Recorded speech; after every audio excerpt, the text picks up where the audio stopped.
Hi everybody, today I am working on what is definitely my most annoying project to date. Not because it was particularly hard, I just could not get this to look the way I wanted to. I had a vision in my head, it just was not going there. I ended up with about 2.5 hours of footage, that most of which got deleted because it was just not going anywhere. This is a mirror frame that I got from Goodwill. It was like $2.99. Popped the mirror out, just left with the plastic frame. I bought this sign because I thought that I wanted it to go in there, and I was going to put a bow on the bottom, and the sign, as you can see in the thumbnail, did not make it into the final cut. Neither did the original bow.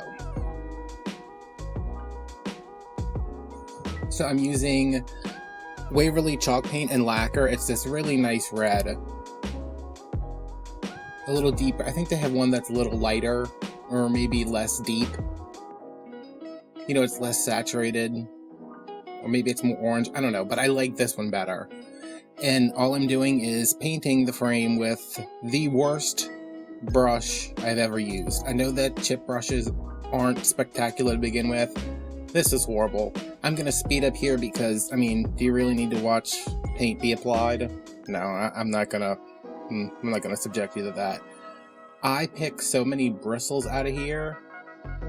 Like, I don't know how it's going to look once it's sped up, but I mean, there was a lot of, like, bristle picking. So whenever you're painting something like this that has a lot of detail, I like to, you know, do what I can, and then you really have to go back and kind of stipple the paint in. See, I mean, you can just see I picked out one of the hairs there, and another. So I went through and, you know, put the paint on as well as I could, and then went back and just kind of pounced and stippled where I could, and as I was doing this, the paint was leveling out because this chalk paint really does level out, but the closer it got to drying, the more texture it had, which made it look like an old piece of plaster. Because this kind of reminds me of those like ceiling medallions you see in houses around chandeliers and stuff. And as I was seeing that texture come through, I wanted more of that because it started to look more like plaster and less like plastic.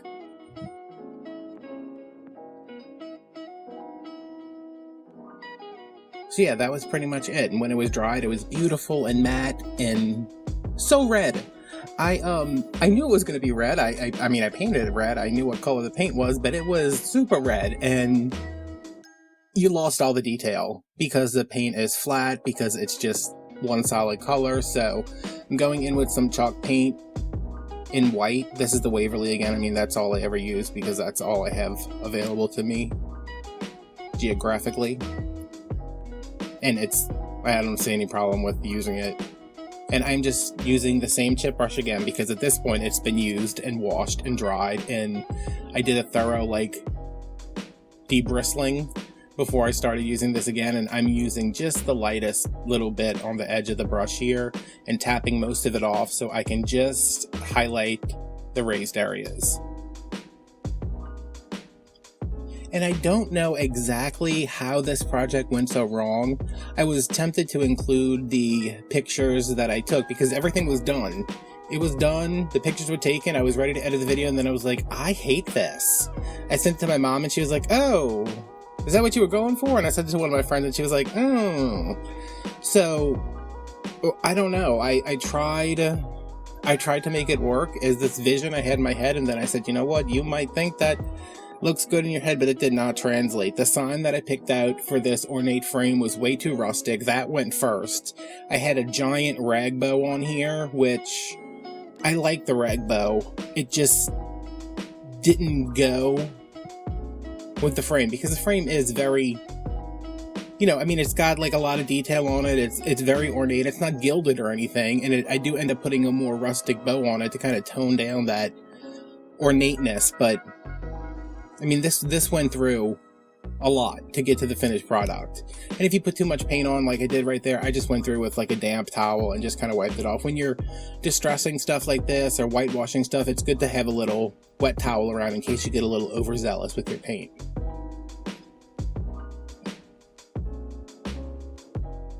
So yeah, this is one of the things I bought from the Goodwill out of town that was actually reasonably priced. it was so dusty. Everything in the store was so dusty. So I did like thoroughly, I think I actually washed this in the sink because it just had like a layer of dirt and dust and everything all in the grooves and cracks.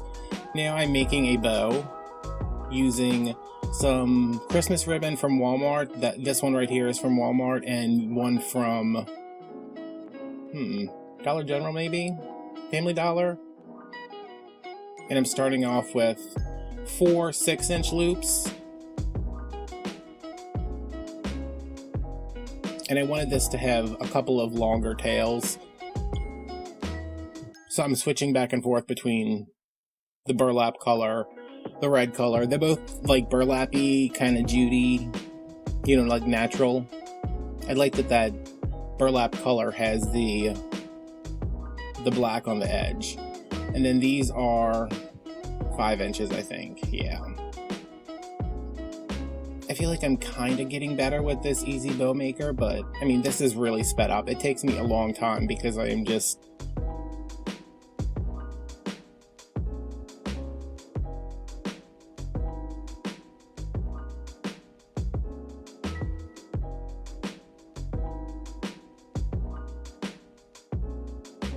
Yeah, as I was saying before my dog started barking, I had to edit all that out.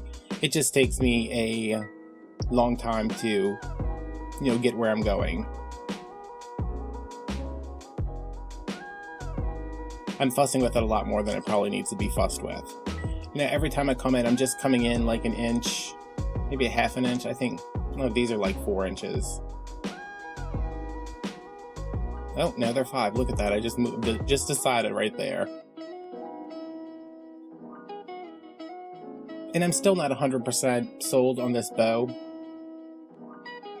I mean, I had a lot of trouble trying to match the feel of the wreath.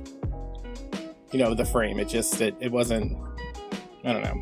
It looks good. It's transitional. I mean, you can put it up for Christmas and, leave it up through Valentine's Day probably.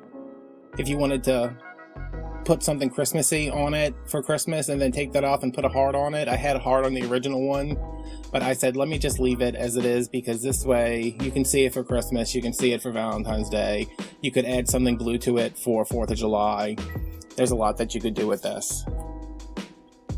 So I'm just fluffing all this out. I'm actually pretty happy with how the bow turned out. I just don't know if the bow is right for the frame.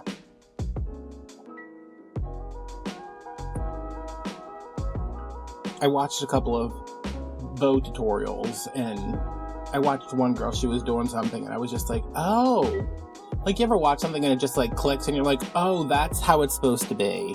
So this time I made sure to move my loops up and make sure all my tails were coming down. I feel like every other time I made a bow in here, like, my tails have kind of been like splayed out all the way around the bow, and I want the bow at the top and the tails to come out the bottom. And once I actually saw someone doing that and like very purposely moving the tails down and the bow up, I was like, okay, let's see how that works. And now I'm just kind of trimming these to be all roughly the same length. And you can see up there, right where I'm going to put the bow right there, that's where the original bow was. It was tied on there, it was glued on there, and I had a heck of a time getting it off, so good on Gorilla Glue for that. And I'm trying to decide where I want it. Like, do I want it at the bottom? Do I want it turned the other way so it's at the top? Do I want to move it over here? Like, either way, I have to place it where that big hunk of glue ripped off all the paint and half the plastic. But I don't know where I want it yet. But I do settle for putting it pretty much right here and having it hang in the upper, at like 10 o'clock.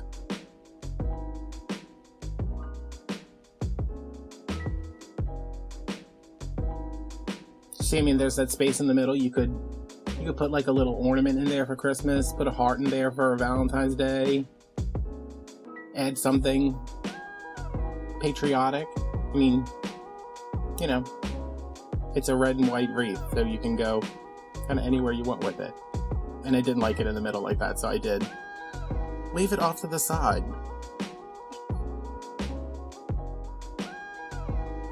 So yeah, I'm happy-ish with how this came out. I don't know. It's one of those things where once it was done, I was like, even if it's not done yet, it's done, because I can't go anymore.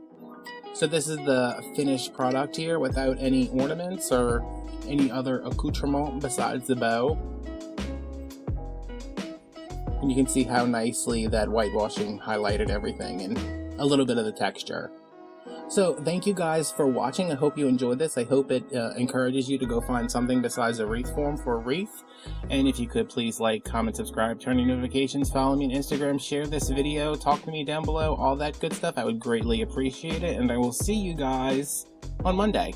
Bye bye.